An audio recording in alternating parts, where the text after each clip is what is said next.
señor presidente. Con su venia, muy buenos días a todos. Señorías, comparezco ante esta Cámara para exponer las líneas básicas que guiarán la actuación de la Vicepresidencia del Gobierno y del Ministerio de la Presidencia para las Administraciones Territoriales en la presente legislatura. Han pasado 5 años desde la primera vez que acudí con idéntico propósito a este órgano, pero no ha pasado solo el tiempo. También se han producido importantes cambios en nuestro país. Esta ha sido una época de grandes reformas y de profundas transformaciones. Repasando aquella comparecencia, hoy podemos afirmar que hemos pasado de estar al borde del rescate a colocarnos en plena recuperación, de ser país candidato a abandonar el euro a ser un país que encabeza el crecimiento entre los que comparten esa moneda y en el conjunto de la OCDE, de que se destruyeran cada día 1.300 empleos a que en cada jornada se generen hoy cerca de 1.500 puestos de trabajo. Hemos pasado, en definitiva, de provocar y sufrir la incertidumbre que vivíamos entonces a ofrecer y construir confianza para el resto del mundo y, lo que es más importante, cada vez para más españoles. Nuestro objetivo, y creo que cualquiera de ustedes lo compartirá, en un mundo tan incierto como el que hoy vivimos, es ofrecer cada vez más confianza y cada vez a mayor número de españoles. Hemos pasado en este tiempo, desde entonces, por 2 elecciones generales en las que los ciudadanos han manifestado cómo y quién quiere que gestione sus preocupaciones y sus problemas, cómo quiere que se aborden las soluciones y qué quiere para los próximos años. Esta, señorías, sin duda será una legislatura de signo distinto, tanto por las necesidades que afrontamos como por los retos que enfrentamos y, sobre todo, por la forma de abordarlos. Venimos, por tanto, de una legislatura de un tiempo que estuvo marcado por el riesgo y la emergencia.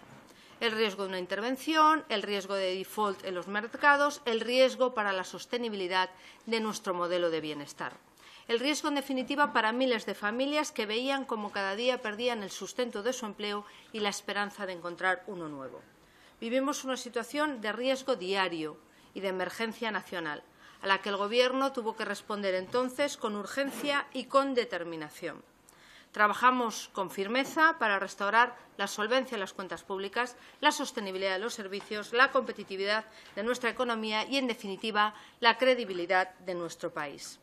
Cumplimos con el encargo que nos hicieron los españoles. Nos otorgaron en 2011 una amplia mayoría para afrontar esa tarea, para recuperar la confianza dentro y fuera de nuestro país. Hemos logrado retomar la senda del crecimiento y hemos conseguido, lo que es más importante, que todo ese crecimiento se traduzca en empleo. Hemos conseguido, con el esfuerzo y el empeño de todos, también colaboración de esta Cámara, superarnos a nosotros mismos y quizá pasar, aunque no dejar atrás, la peor situación a la que se había enfrentado España en las últimas décadas. Pero no podemos detenernos ahí. Queda mucho por hacer. Siempre debería ser así cuando la acción de un Gobierno está guiada por el interés general de la nación, más aún de una nación como la nuestra, con un enorme potencial que merece situarse entre las grandes potencias de nuestro entorno. Por eso, nuestro objetivo, y lo es también el de la Vicepresidencia del Gobierno, es consolidar la recuperación, extender sus efectos a todos los ciudadanos y afianzar los pilares del Estado de bienestar. Creo que es un objetivo en el que podemos muchos de los que estamos aquí estar de acuerdo, aunque podamos discrepar, y eso es el debate político, de la forma de alcanzarlo. Pero convendrán conmigo, y seguro que lo recordarán ustedes muy bien en esta Cámara, que el voto de los ciudadanos en las urnas se traduce en que las cosas en esta legislatura tienen que hacerse de otro modo. Ahora el acuerdo se impone, no como una forma conveniente de actuar, que siempre lo es y lo será, sino como una fórmula imprescindible. Imprescindible para darle a España y a los españoles la estabilidad que merece y un horizonte de progresos que hemos de construir entre todos. Estamos, por tanto, ante una nueva etapa. Nuestras metas no han cambiado. Trabajar por el progreso y la prosperidad de este país. Lo que han cambiado son las circunstancias y los condicionantes. Hoy ya no tenemos que responder a las urgencias ni a las emergencias de una economía en recesión, pero sí tenemos que trabajar para que esa situación no vuelva ni a revertirse ni a repetirse, desde el Gobierno, con este Parlamento y entre todas las administraciones. Por eso, esta es una legislatura y debe ser una legislatura colaborativa, en la que encontremos espacios para el diálogo, para el entendimiento y, mejor aún, para el acuerdo. Espacios que nos será más fácil determinar y definir si tenemos en cuenta que nuestras prioridades no pueden apartarse de los grandes objetivos y problemas de país, si nos guiamos por el interés general y nos marcamos como horizonte el bien común. Creo ciertamente que si juntos hemos logrado superar lo más difícil de esta crisis, juntos podremos trabajar en asentar lo más importante para la recuperación. Por tanto, desde el Gobierno pedimos y apelamos a la colaboración de todos y nos comprometemos firmemente a hacerla posible. El presidente del Gobierno ha decidido que la vicepresidencia, a través de un ministerio que ahora llamamos de la Presidencia y para las administraciones territoriales, se encargue de esas dos grandes líneas de colaboración que marcará esta legislatura. Que trabaje, busque y encuentre el entendimiento en este Parlamento como sede de la representación de todos los españoles, pero que también lo haga con las diferentes administraciones territoriales que asumen distintas responsabilidades en la definición y gestión de las principales políticas públicas. Nuestra tarea, por tanto, es responder, en definitiva, al mandato que nos han hecho los españoles, sumar voluntades para seguir generando bienestar y crear oportunidades. Creo que es conveniente, señorías, que todos tengamos claro que el Gobierno y el Parlamento son dos poderes del Estado que deben complementarse, cada uno desde sus propias responsabilidades y funciones, con el objetivo de responder a las necesidades del conjunto del país. El Parlamento no es el adversario del Gobierno, tampoco a la inversa, ni sería lógico ni tampoco legítimo que esa fuera ni la postura del Ejecutivo ni la postura del Legislativo. De hecho, el Gobierno nace de un acto de confianza del Parlamento, del Congreso de los Diputados, exactamente, de la investidura. Por eso está sometido al control de la Cámara. Por eso nos estamos sometiendo a ese control con lealtad y plena disposición. Ya se están celebrando las distintas comparecencias ministeriales en las líneas generales del Gobierno para cada departamento y pronto tendrán lugar también en el Senado.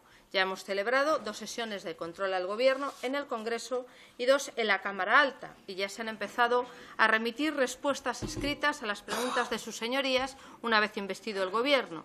Según los datos de la Secretaría de Estado de Relaciones con las Cortes, llevamos 1000 respuestas parlamentarias escritas. Como les he dicho, el Gobierno responde ante el Parlamento y al Parlamento le corresponde la potestad de aprobar las leyes, que es la expresión democrática máxima de la soberanía. Leyes en las que ha de volcar su voluntad de diálogo y su capacidad para el acuerdo. Pero, al mismo tiempo, esta Cámara controla, que no sustituye la función del Gobierno. La democracia parlamentaria, como lo saben bien, no significa el Gobierno del Parlamento. El Gobierno ostenta el poder ejecutivo y no es, como decía muy bien el profesor Lluve Orrente, que quiero aquí recordar, un mero ejecutor de las decisiones del Congreso. Sin embargo, debemos ser capaces de entendernos cada uno desde nuestra responsabilidad. De eso dependerá que la legislatura sea un éxito para nuestro país o, por el contrario, un fracaso para nuestra democracia.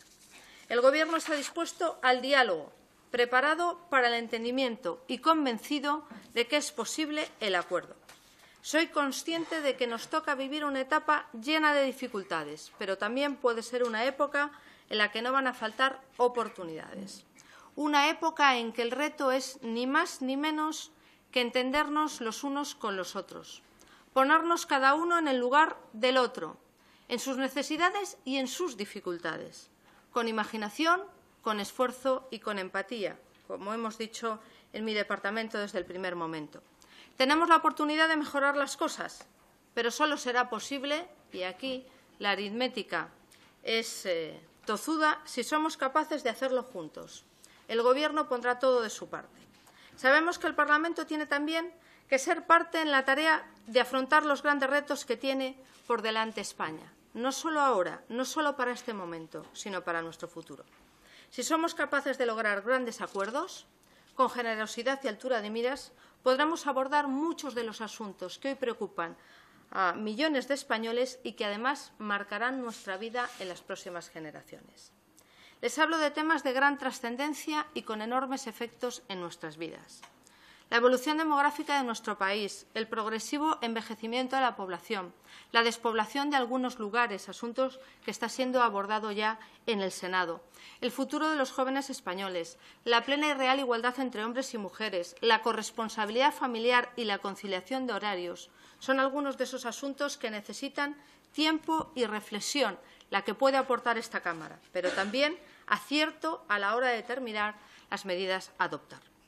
También en temas que trascienden a nuestras fronteras y en el que tenemos que trabajar conjuntamente con nuestros socios y aliados y con el conjunto de la comunidad internacional, como son el desarrollo de las nuevas tecnologías y la agenda digital o las decisiones inaplazables para afrontar el cambio climático y preservar nuestro planeta. En este punto me gustaría hacerles un anuncio que no solo afecta a esta comisión, pero que también compete a esta comisión. Creo que ha llegado el momento de que en España trabajemos y lo hagamos en serio sobre los derechos de los ciudadanos en la red. Esta Cámara es la encargada de analizar, estudiar y trabajar las leyes fundamentales que regulan los derechos y las libertades de los ciudadanos. Hasta ahora, señorías, hemos trabajado en analógico. Nos hemos dotado de un sistema de derechos y libertades y, de lo que es más importante, de mecanismos de protección de los mismos que, sin embargo, no piensan todavía en la tecnología digital. La necesidad de garantizar la libertad de expresión y hacerla compatible con cualquier otro derecho con los derechos de los demás, la protección de nuestros hijos en la red, la seguridad de la red, la ciberseguridad, los derechos al honor o a la protección de la intimidad, están protegidos en analógico y están absolutamente desprotegidos en digital. Yo creo que es un buen momento y, desde luego, esa es intención en la agenda, entre otros, del Ministerio de Agenda Digital, abordar esa cuestión dentro de la revolución digital que forma parte de su tarea, digamos, en conjunto. Pero esta Comisión Constitucional, y yo lo he hablado con el titular del Departamento, tiene que tener un papel esencial a la hora de ser capaces de ponernos a la vanguardia de una regulación y protección de derechos en la que tenemos que colaborar con socios y aliados. Creo que la Unión Europea está haciendo un esfuerzo importante en este debate y me gustaría que las Cortes Generales, que este Congreso de los Diputados y que este Gobierno fuéramos pioneros. Lo fuimos en su día, en 1978, con nuestra regulación constitucional de los derechos y libertades, que lo seamos también en saber abordar los derechos en la red. Por tanto, señorías, empezar a resolver estos asuntos es nuestra responsabilidad, una importante responsabilidad. No hacerlo o no acertar en las políticas supondría trasladar a nuestros hijos las consecuencias de nuestra inacción o de nuestros errores. O, lo que es lo mismo, transmitirles el legado injusto de unos problemas que conocíamos, que éramos conscientes de ellos y que no fuimos capaces de resolver. Por tanto, me parece una buena noticia y quiero aprovechar la oportunidad de trasladar mi agradecimiento a todos los grupos parlamentarios en esta Cámara y también del Senado, la agilidad con que ambas han empezado a afrontar alguna de estas cuestiones, abriendo espacios para la reflexión, con propuestas concretas para la constitución de foros parlamentarios de discusión o de debate, comisiones parlamentarias, subcomisiones, ponencias o comisiones especiales de estudio. Por citar algunas, quisiera destacar que la semana pasada se reunió ya la Comisión del Pacto de Toledo para abordar el futuro de nuestras pensiones y en la Cámara de Alta se ha aprobado la creación de una comisión especial de estudios sobre la evolución demográfica y sus consecuencias en España, de la que hablaba hace un momento. En esta Cámara, en el Congreso, se ha empezado a tramitar la creación de subcomisiones que abordarán temas tan importantes como el impulso de un pacto de Estado por la educación, de un acuerdo contra la violencia de género, de una estrategia nacional de justicia o la reforma del régimen de los trabajadores autónomos. Asimismo, la Comisión Mixta para la Unión Europea ha creado ya una ponencia para el estudio de las consecuencias derivadas de la salida del Reino Unido de la Unión Europea. Este viernes, el ministro de Asuntos Exteriores y yo misma nos reuniremos con el ministro encargado de este expediente en el Reino Unido y estaremos, desde luego, encantados de transmitirles nuestras impresiones. Quiero recordarles que pueden contar con el Gobierno para sus tareas y que todos los departamentos ministeriales les prestarán el máximo apoyo y la colaboración que precisen, con información concreta y datos actualizados en las materias objeto de análisis. Esa relación permanente entre el Gobierno y el Parlamento, esa colaboración que queremos que sea estrecha y continua, es el cometido principal de la Secretaría de Estado de Relaciones con las Cortes. Al frente continúa, como saben, José Luis Ayllón, que es una persona veterana en esta casa. Creo que lleva una década de asistencia ininterrumpida, es así, en diferente condición, en la Junta de Portavoces. Creo que es un profesional bien conocido por ustedes, un político apreciado, al menos me lo han dicho muchos de los que están aquí, eso me reconforta, lo cual no quiere decir que siempre les dé la razón, pero que es una persona bien dispuesta al diálogo y de maneras siempre muy conciliadoras. Desde esa Secretaría de Estado hemos empezado a remitir a esta Cámara los primeros proyectos de ley, en este caso todos ellos exigidos por la transposición de diferentes directivas comunitarias demorados por la capacidad limitada de un Gobierno en funciones. Los proyectos de ley sobre restitución de bienes culturales y esta norma es muy importante, la contratación del sector público y de procedimientos de contratación en determinados sectores. Son las primeras iniciativas legislativas que han llegado a esta Cámara.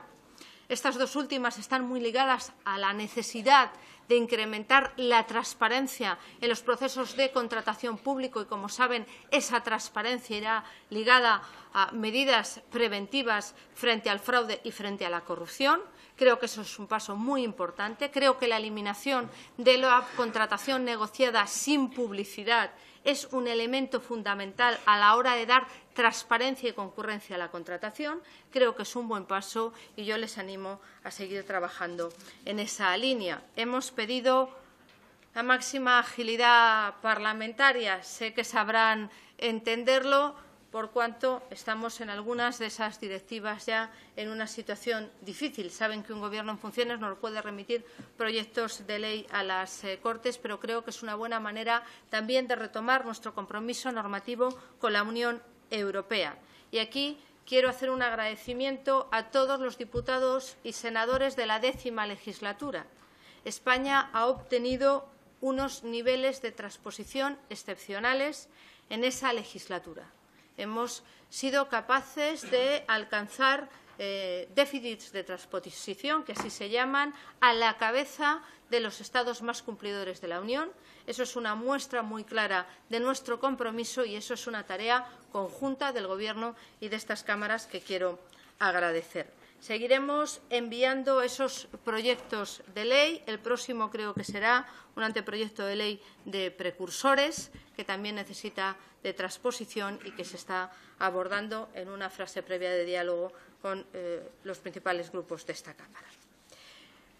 Pero, señorías, yo siempre he dicho que hay momentos y momentos. Si la pasada legislatura fue un momento para hacer un gran programa nacional de reformas y había que transformar muchas cuestiones, pero quizá no es cuestión de hacer tantas leyes cuando no son tan necesarias, sino de hacer más y mejores leyes y de cuando en cuando, si me lo permiten, derogar alguna.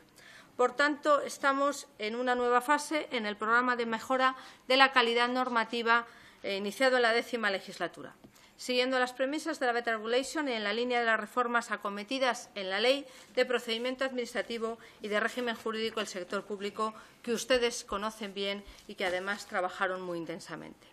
Por tanto, como decía, no se trata de que el Gobierno o las Cortes propongan que también y aprueben muchas leyes, sino de que juntos legislemos mejor, con normas más accesibles, más entendibles para los ciudadanos y más eficaces para los objetivos que perseguimos. En primer lugar, queremos dotar de mayor transparencia los procedimientos de elaboración de normas. Realizaremos una consulta pública a través de la web con carácter previo a la elaboración de todas las propuestas normativas en las que se recabará la opinión de los sujetos y de las organizaciones más representativas potencialmente afectados por la norma. Nuestro compromiso es, además, remitir una memoria de la consulta pública electrónica. En ocasiones se nos ha requerido intensamente, la recién nombrada vicepresidenta de esta mesa lo requirió en algunas ocasiones la pasada legislatura. Pues bien, esa memoria de la consulta pública electrónica acompañará con toda la documentación que suele remitirse con los proyectos de ley. También procederemos desde el Gobierno a una evaluación de las iniciativas normativas aprobadas con mecanismos de control ex post, porque aprobamos las normas y ahí están, pero no petrificadas en el ordenamiento jurídico. Tenemos que ser capaces de evaluar si los objetivos que buscábamos en la elaboración y la aprobación de la norma han sido conseguidos una vez que ha entrado en vigor y se ha ejecutado. Por tanto, analizaremos los efectos de su aplicación, el grado de cumplimiento de sus objetivos y si estaba justificado y correctamente cuantificado el coste y las cargas previstas. Estos informes de evaluación también serán públicos y serán remitidos a las Cortes. Quiero además anunciarles que el año 2017 será el primer año en que el Gobierno aprobará un plan normativo. Este plan tenemos previsto que se apruebe todos los años antes del 30 de abril y contendrá una previsión, lógicamente estará también expuesto a urgencias o a necesidades que vengan marcados, por ejemplo, de nuestros compromisos europeos, pero sí mandar el conjunto de las principales iniciativas legislativas o reglamentarias que vayan a ser elevadas para su aprobación en el año siguiente. Una vez aprobado por el Consejo de Ministros, ese plan se remitirá a las Cortes Generales y posteriormente se publicará en el portal de la transparencia para el conocimiento del conjunto de los ciudadanos. Esto que nos permitirá a todos, y como ellos me permiten la expresión, he sido cocinero antes que fraile y diputado antes que ministra, sé que cuando a uno le dan la capacidad y la perspectiva de ir trabajando, elaborando, reuniéndose con los sectores afectados en la tramitación de los proyectos de ley, al final pues no tiene que verse compelido en el último momento a mejorar la redacción de sus enmiendas. Señorías, paso a la segunda parte de mi intervención, que es la segunda de mis tareas. Nuestro compromiso con los españoles, como he dicho, se extiende de la misma manera a nuestro compromiso con sus representantes, que son ustedes, con este Parlamento, pero también con los gobiernos que gestionan los problemas y los recursos de los ciudadanos desde diferentes ámbitos territoriales y con distintas competencias. El presidente del Gobierno ha considerado que era oportuno que el Ministerio de la Presidencia, como ministro de Relación con las Cortes, lo fuera también Ministerio de Relación con las Administraciones Territoriales, con las comunidades autónomas y con las entidades locales. Es una tarea importante en un Estado tan descentralizado como el nuestro, uno de los más descentralizados del mundo, en que la cooperación y la colaboración se impone a todos los niveles y la coordinación en otras ocasiones porque así lo han exigido estas cámaras, en su caso en norma con rango de ley.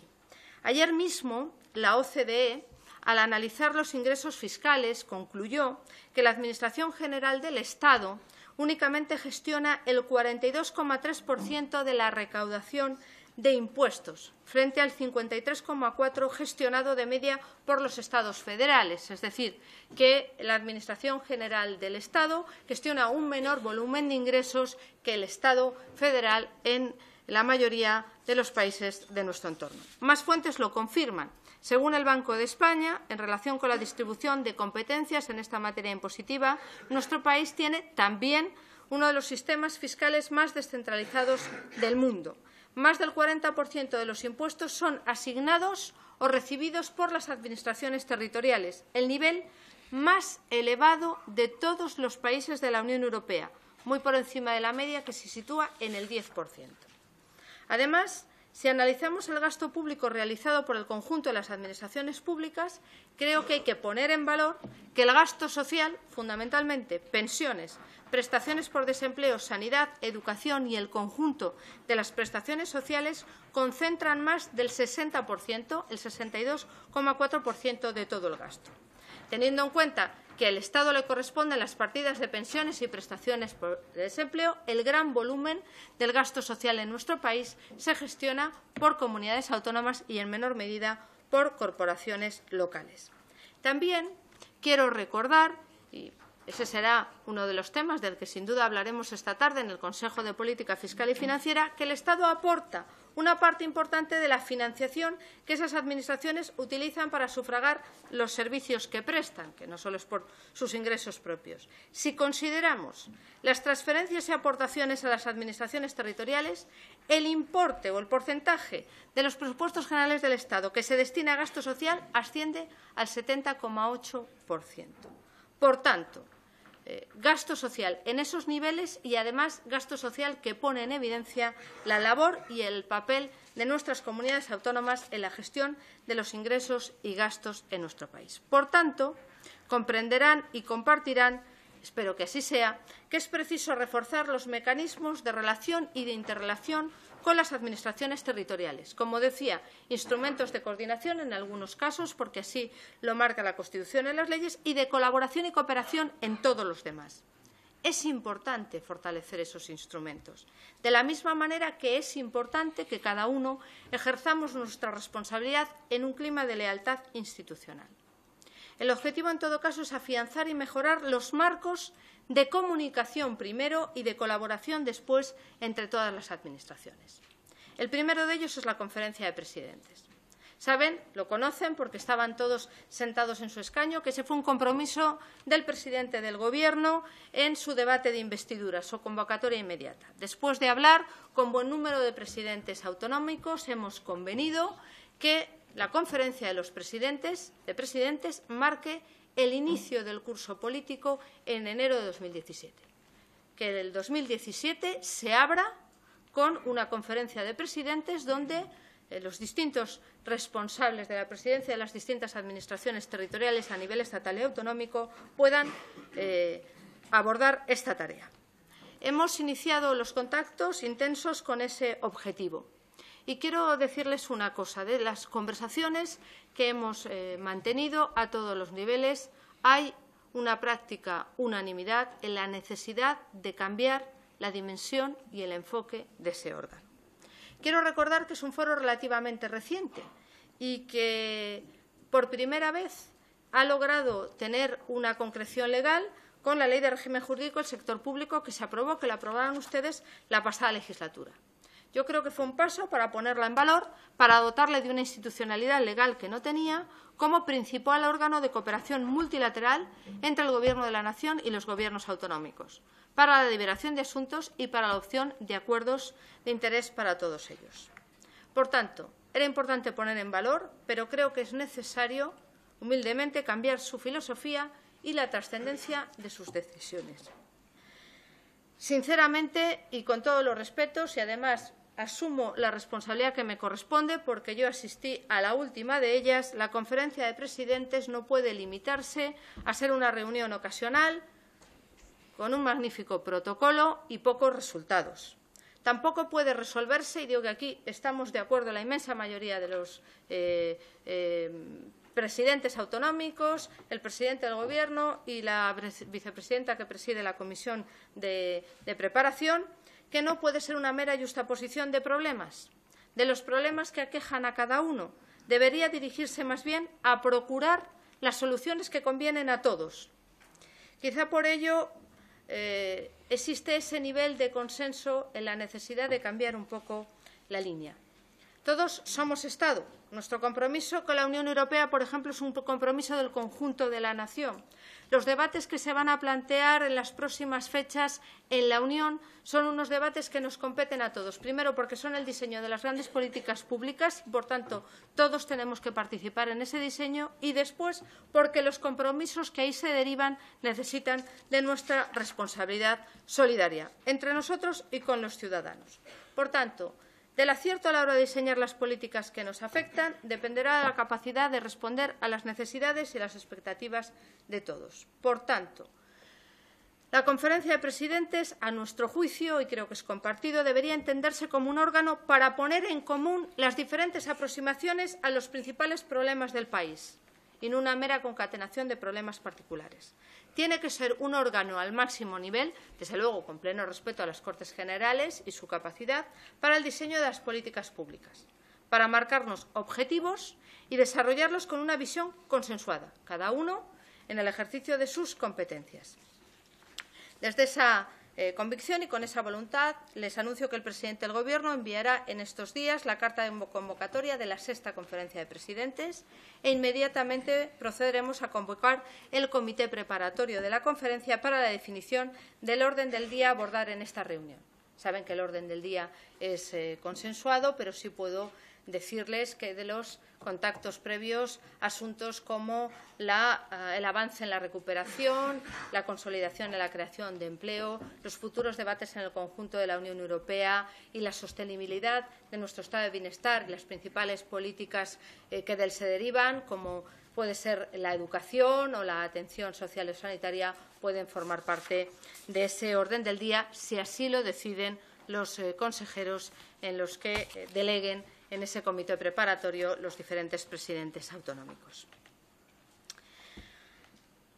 Creo que la anterior conferencia, como bien conocen, aquí está presente alguno de sus participantes, el señor Pachi López, estuvimos, creo que sentados, si no al lado, muy cerca. Esa conferencia estuvo marcada por la necesidad de hacer frente a una situación de riesgo y recesión y se alcanzó un compromiso unánime con la estabilidad presupuestaria. Entonces, tocaba sumar esfuerzos, después hablaré de ellos. Ahora corresponde aunar voluntades. Por tanto, este foro es fundamental, pero no va a ser el único ni es el único. Órganos como las conferencias sectoriales, que igualmente han sido reforzadas en una ley, en un proyecto de ley enviado por el anterior Gobierno y aprobado por estas Cortes. También, en el marco de la Ley de Régimen Jurídico del Sector Público, se desarrollan ampliamente los compromisos o los mecanismos de cooperación a través de las conferencias sectoriales con las administraciones territoriales. Hay un elemento de novedad que es muy importante y que puede, además, ser muy conveniente a la hora de facilitar no solo la aprobación de las normas, sino la ejecución de las mismas, y de algo que a ustedes les preocupan y seguro que me van a hablar muchos de ustedes, que es la reducción de la litigiosidad. Ahora, los anteproyectos de ley y los proyectos de reglamentos del Gobierno de la Nación o de las comunidades autónomas, cuando afecten de manera directa al ámbito competencial de otras administraciones públicas, han de ser abordados e informados en esas conferencias sectoriales. Por tanto, mejoraremos el intercambio de información, evitaremos la aparición de duplicidades, potenciaremos la planificación conjunta y reduciremos, luego hablaré de ellos, la litigiosidad. Yo quiero, en este punto, señorías, hacer una reflexión, una parada y una reflexión, porque yo creo que a veces leemos cosas dentro y fuera de nuestras fronteras que conviene poner en sus justos términos. Creo que todas las administraciones que juntos hemos sido capaces de afrontar las más difíciles situaciones. Y creo, y no sé si eso venderá mucho o no, pero yo quiero hacerlo y además ayer me lo pidieron y con mucha razón algunos alcaldes, poner en valor la tarea que han hecho las administraciones públicas en los tiempos de dificultad de la crisis. Porque en 2011, cuando el déficit cabalgaba por encima del 9%, algunos pensaban que en España el Estado de las autonomías, que nuestro modelo era un Estado fallido. Que el tiempo y el esfuerzo iban a dar la razón a los que pensaban que España era incapaz de salir adelante. Bueno, pues los esfuerzos de todos y el tiempo han demostrado que no es así. Las administraciones públicas en nuestro país han funcionado, aun en las peores circunstancias, con óptimos resultados, porque la situación de déficit público desbocado la hemos afrontado y arreglado entre todos, y además tratando cada uno en su ámbito de preservar de la mejor manera posible los servicios públicos, apelando a un compromiso compartido y a una solidaridad constante.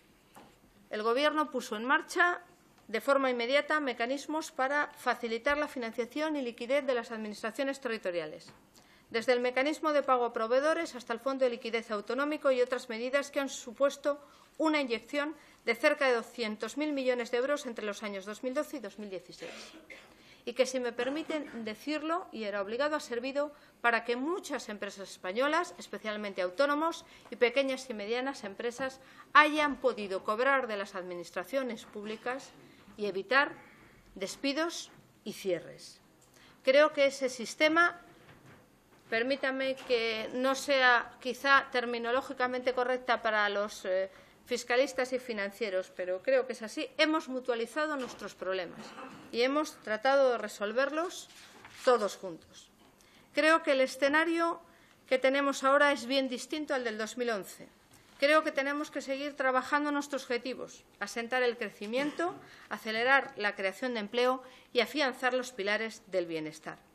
Estos objetivos guiarán nuestra política en todos los ámbitos, también en el nuevo escenario presupuestario. Aquí, y la actualidad marca, pero no solo actualidad, sino que esto también marcará el destino de nuestras administraciones públicas, en estos días ayer se celebró la Comisión Nacional de Administración Local, conocida como la CENAL, y hoy tendrá lugar la reunión del Consejo de Política Fiscal y Financiera. El Gobierno, en funciones, consiguió negociar con la Comisión Europea una nueva senda de consolidación fiscal que entendíamos más compatible con el crecimiento económico y la situación de nuestro país.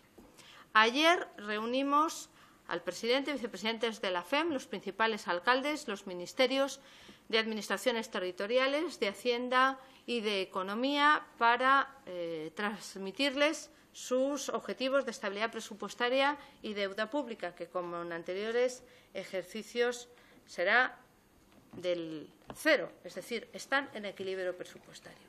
Y yo me comprometí con alguno de ellos, de diferente signo político, voy a decirlos, y hoy, como esto es público, pues verán que el Gobierno trata de cumplir sus compromisos, especialmente los que, como este, no tienen coste presupuestario, de reconocerles el enorme esfuerzo que las corporaciones locales han hecho a lo largo de este tiempo. Creo que han demostrado una capacidad de adaptación y de atención a los servicios públicos fundamentales. Les diré otra cosa.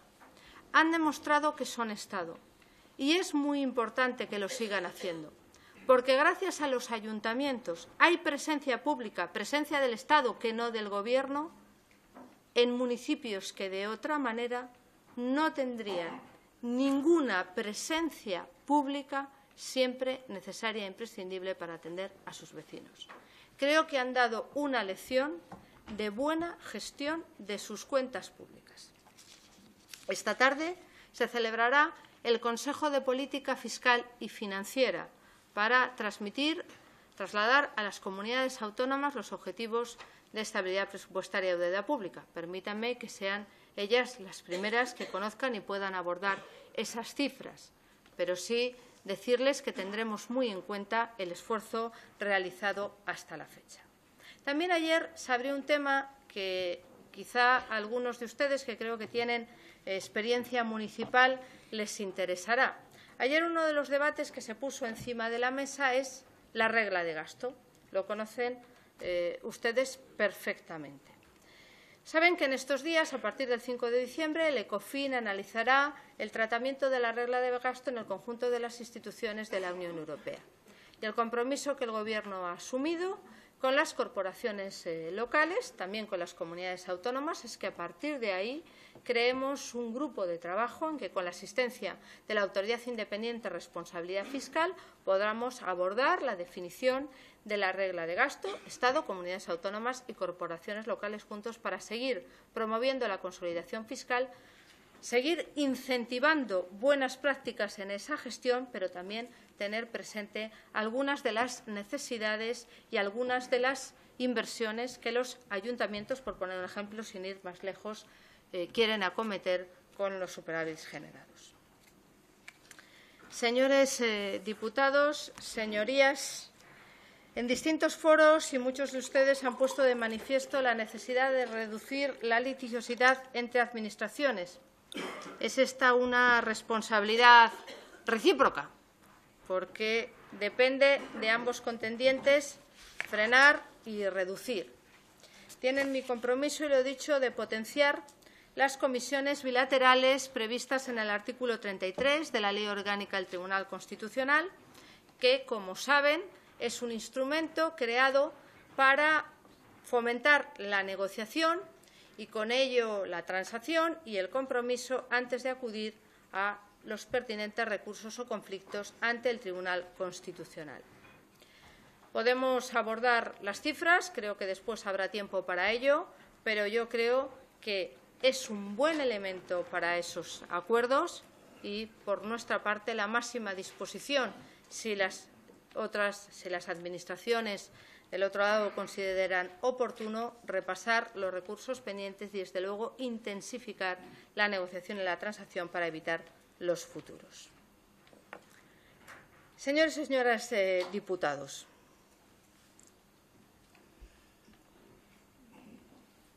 Potenciar la comunicación y la colaboración es, además, una de las labores que queremos reforzar a través de las delegaciones y subdelegaciones del Gobierno. No se trata de modificar sus funciones, sino de aportar una perspectiva distinta, de abrir nuevos canales para la comunicación y de ofrecer nuevas vías de interlocución, de abrir el Estado aún más a todas las autonomías. Como decía, todos somos Estado y es bueno que el Estado y las comunidades autónomas estén atentos a lo que hace cada cual y a los proyectos que podemos compartir. Que todos tengan la seguridad de que el Estado vela por sus intereses y trabaja por sus derechos en cualquier lugar de nuestro país. Estas son las tareas y el talante que corresponde a todos los delegados del Gobierno. Aquí hemos hecho algunos cambios, no muchos derivados de vacantes, pero, por ejemplo, de los últimos nombramientos de Enric Millo en Cataluña, de María Salom en Baleares. Alguno de ellos es ampliamente conocido en esta casa, que son personas de amplia experiencia política, técnica y parlamentaria, que aportarán su conocimiento del servicio público y su conocimiento parlamentario para ejercer esas tareas. Por tanto, es tiempo de fortalecer el diálogo entre el Estado y las distintas administraciones para resolver juntos las preocupaciones y necesidades que presenta cada autonomía y que estoy seguro que centrarán buena parte de las réplicas y de mi segunda intervención. Por mi parte, mi disposición a abordar con todas ellas desde el convencimiento de que el Gobierno de España lo es de todos los españoles, residan donde residan y piensen como piensen. Todos merecen ser tratados desde el respeto a su pluralidad con igualdad. Y a los distintos gobiernos y administraciones nos corresponde colaborar desde el respeto mutuo y la lealtad institucional, principio que creo que está llamado y debe convertirse en el cemento que afiance nuestro sistema político. Quiero, en este punto, también poner de manifiesto el perfil y la disposición de las nuevas incorporaciones a nuestro equipo. Personas como el secretario de Estado para las Administraciones Territoriales, Roberto Bermúdez de Castro, que nos acompaña, que tiene experiencia en lo que nosotros llamamos, en el equipo de presidencia, estar sentado al otro lado de la mesa. Ha sido no solo concejal municipal, sino consejero de Presidencia y Justicia del Gobierno de Aragón. Por tanto, conoce muy bien cómo se trabaja del otro lado y viene con cierto síndrome de Estocolmo, pero que está bien que mantenga, porque cuanto más sea la empatía que podamos generar en este punto, mejor resolveremos y atenderemos las demandas. Yo creo, señorías, que nuestro modelo de Estado ha servido para afianzar el progreso y el bienestar de los españoles desde que conquistamos nuestra democracia, que lo ha extendido a todos los rincones del país y que con él hemos ganado en cercanía y proximidad. Sin el Estado autonómico no se entendería la calidad de nuestro modelo de bienestar. Creo que es un asunto clave a abordar en esta legislatura. Y ese es, a mi juicio, humildemente, cómo deberíamos enfocar el análisis de la revisión del sistema de financiación autonómica, que, como saben, es un asunto clave a tratar en esta legislatura. Desde la óptica del receptor de los servicios sociales, de su calidad y eficiencia, y desde la necesaria sostenibilidad de un modelo que debemos preservar de los ciclos económicos y de los momentos más críticos. Indudablemente, como todo, nuestro sistema autonómico es perceptible. Es perceptible y, de hecho, se han hecho algunas reformas constitucionales. Pero yo, señorías, no me suelo alinear con las tesis de quienes prefieren demolerlo todo en sus pilares maestros, como si nadie antes de ellos hubiera tenido fiel conocimiento de la realidad de su país, voluntad de concordia y unas mínimas dosis de acierto. Yo creo que siempre hay que valorar lo bueno en lo que es y lo mejorable también en lo que es. El gran éxito de nuestra Constitución, y lo decíamos ayer, es que sin ser un producto exclusivo de nadie, pudo reflejar el sentimiento de todos, cobijarnos a todos. A diferencia de las constituciones del 19, que eran constituciones de partido llamadas a incumplirse y a no perdurar, la virtualidad de nuestra Constitución es que logró, sin ser de nadie y sin gustarle en todos sus predicamentos, a todos servir para reunirnos a todos. Si el consenso, si la búsqueda de esa concordia guía nuestros trabajos, acertaremos. Lo creo sinceramente. Si lo hacemos con prudencia, analizando muy bien nuestros consensos y nuestros disensos y trabajando desde el primer momento en esa evaluación. De otro modo, correremos el riesgo de malograr lo que hace 40 años supimos construir con generosidad y sin sectarismos. En este punto, en el que afecta a los temas quizá más constitucionales de nuestro departamento, he hablado del asunto de las libertades y derechos digitales, de mecanismos de colaboración y cómo reforzarlos y de otros debates que puedan suscitarle.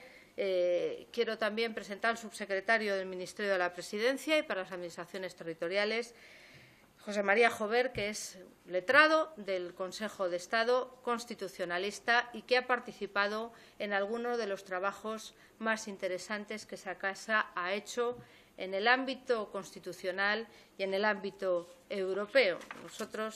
Yo procuro siempre rodearme de gente mejor y más seria que yo. No es difícil, pero en este caso creo que puede ser un buen elemento para la interlocución con todos ustedes. Termino ya, porque creo que he estado largo rato, poniéndome a su disposición, por supuesto, para aclarar cualquier aspecto de mi intervención, para darles más información o sencillamente para intercambiar con ustedes diferentes pareceres sobre los asuntos que estamos tratando. Pero también me pongo a su disposición para afrontar juntos esta tarea prolija, pero espero que productiva, que tenemos por delante. Una responsabilidad compartida desde diferentes esferas institucionales y también desde diferentes posiciones ideológicas, pero con mi absoluto convencimiento de que compartimos un objetivo común, el de afrontar los retos de la sociedad española con la voluntad de que la calidad de vida de los ciudadanos a los que representamos sea cada vez mejor, sus derechos estén cada vez más consolidados y el bienestar de todos cada vez más asegurado. Compartimos, por tanto, dos cosas, un objetivo y una responsabilidad. Me gustaría que hoy pudiéramos coincidir y discrepar sin olvidar lo que nos ha traído a todos aquí esta mañana, los ciudadanos a los que representamos y a los que les importan más nuestras decisiones que nuestras diferencias.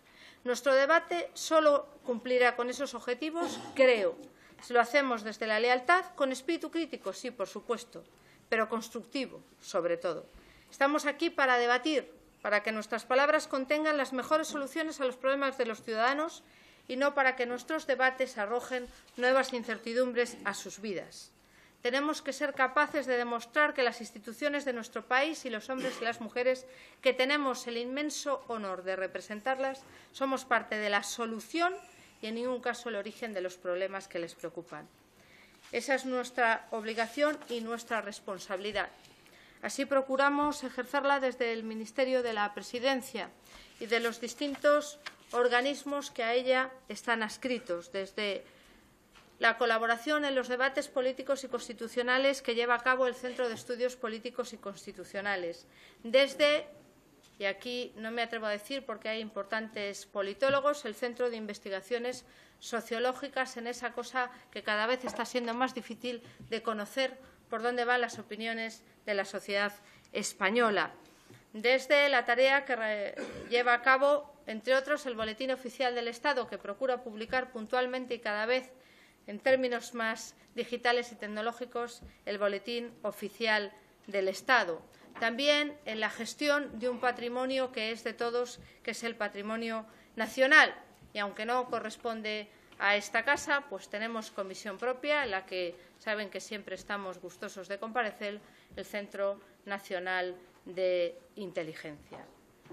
Para ejercerlas juntos pongo a mi disposición mi tarea y la de todo mi equipo que he presentado aquí en lo que espero que sea una fructífera legislatura, de intensos debates y algunos que hemos sido miembros de esta casa nos gusta también debatir, pero también trabajamos a ver si es posible acordar. Muchísimas gracias.